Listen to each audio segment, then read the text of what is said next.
Ça y est, on en sait un peu plus sur les dernières secondes avant le crash de l'Airbus de la Germanwings.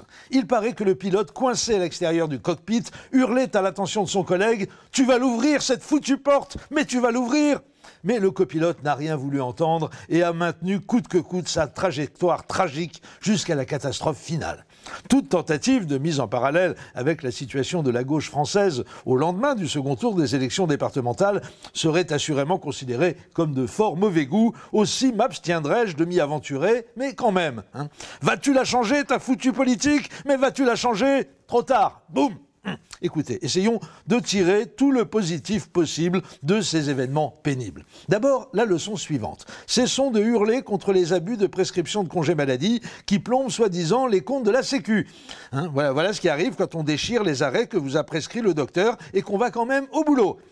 Je suis sûr qu'il était de droite, cet Andrea Lubitz. Autre sujet de réjouissance que j'ai réussi à extraire de la sombre actualité de ces derniers jours est l'allocution du nouveau président de l'UMP, Nicolas Sarkozy, à peine quelques minutes après l'annonce des premières estimations du résultat du second tour des départementales. Je vous épargne le contenu de son speech, tout à fait convenu. C'est une défaite cuisante pour le gouvernement. La droite unie a gagné comme jamais dans son histoire.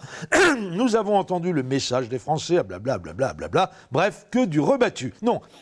Comme toujours avec Sarkozy, ce qui était intéressant n'était pas ce qui était dit, mais ce qui était montré, à savoir la tête qu'il faisait en parlant. Pendant toute son allocution, il est resté très neutre dans ses expressions, affichant un sang-froid et une détermination sans faille, et surtout, aucun triomphalisme. Ouh là là, malheureux, ce n'est pas le genre de la maison.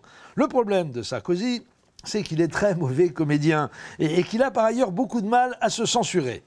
Quand il s'y essaye, c'est comme si les traits de son visage se livraient à une tentative de traduction simultanée du fond de sa pensée en montrant exactement le contraire de ce qu'il est en train de raconter, en général un gros bobard. Effectivement, hier soir, il a bien tenu la pause pendant son discours, mais on sentait quand même qu'il fournissait un effort considérable pour empêcher ses sourcils, les rides de son front, ses épaules et même ses oreilles de s'exprimer à sa place. Et ce qui devait arriver est arrivé, il a complètement craqué dans la dernière ligne droite. Au moment de conclure son modeste petit compliment à lui-même, mais surtout à tous ses merveilleux compagnons de l'UMP, si unis, si fraternels, dans cette victoire qu'ils ne doivent qu'à leur dévouement et leur engagement de tous les instants, au moment donc de prononcer sa phrase de chute, déjà élevée au rang de gimmick, puisqu'inaugurée le soir du premier tour, l'alternance est en marche et rien ne l'arrêtera, toutes les digues de son surmoi ont sauté. Ses deux mains, manifestement de leur propre initiative, ont esquissé une sorte de pas de danse latérale bizarre, mélangeant allégresse et fébrilité. Et surtout, les traits de son visage se sont brutalement relâchés pour donner forme à un petit sourire de profonde autosatisfaction. Ce dernier n'a duré que quelques dixièmes de seconde, certes, mais suffisamment longtemps pour que la France entière puisse y dire ceci: « Youpi, je vais niquer le pingouin ». Ah, yes, il est de retour. Encore plus névrosé qu'avant, encore plus revanchard, vindicatif, teigneux, égocentrique, paranoïaque, cyclotimique, mythomane, mégalo. Et je suis désolé de vous le dire, mais il va nous faire rigoler, parce que dans ce domaine-là, il est le meilleur, Sarkozy. Pour nous, les professionnels de la galéjade, ces 5 années de mandat ont été nos 30 glorieuses à nous.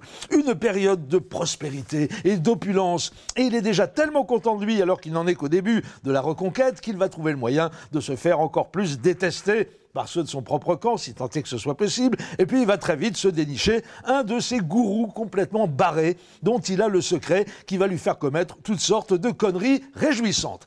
Positivons les amis, le premier mandat de Nicolas Sarkozy a eu comme principale conséquence, primo, de faire du Front National ce qu'il est aujourd'hui, secondo, de faire élire François Hollande à la présidence. Je ne vois pas comment un second mandat pourrait avoir des effets collatéraux encore pires. À lundi.